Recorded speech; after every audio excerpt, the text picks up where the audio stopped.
কয়েকটা ব্যাপার যদি নিজের ভিতরে রাখেন তাহলে আপনি কখনো বিপদে পড়বেন না এবং আল্লাহর কাছে ছাড়া কারো কাছ থেকে সাহায্য চাইবেন না।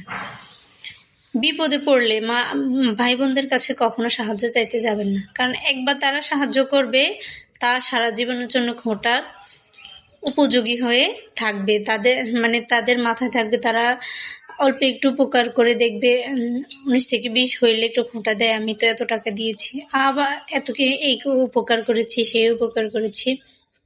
আর আরেকটা ব্যাপার হচ্ছে, কখনো কোনো দিন ভাই বোনদের সাথে টাকা পয়সার লেনদেন করবেন না।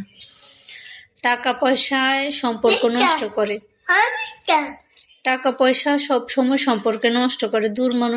দূরের মানুষের কাছ থেকে যতটা সম্মান পাবেন টাকা পয়সার লেনদেন করে, কিন্তু নিজের মানুষদের কাছে তা পারবেন না।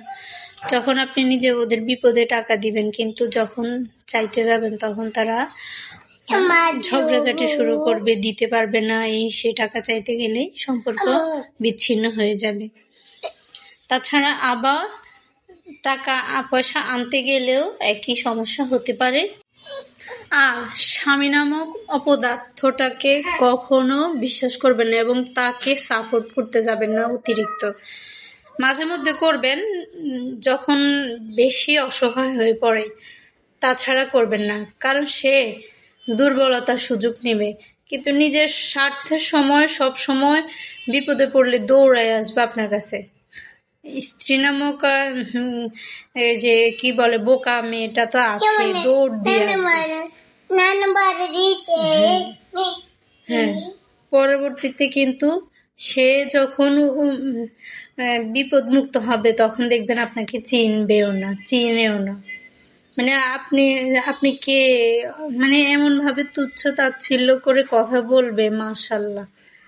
তাই বিপদে পড়বেন, আল্লাহর কাছে সাহায্য চাইবেন। আল্লাহ ছাড়া কেউ বিপদ থেকে রক্ষা করবেন না।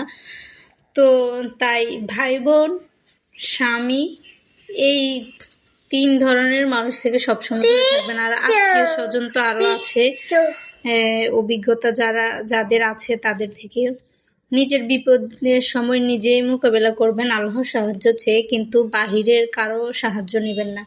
টাকা পয়সা দিয়ে হোক, আচ্ছা দিব, হ্যাঁ।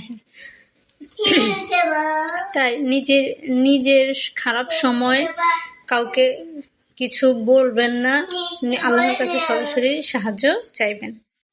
তো কেক রেসিপিটা কেমন হয়েছে অবশ্যই আমাকে কমেন্টে জানাবেন। আল্লাহ হাফেজ।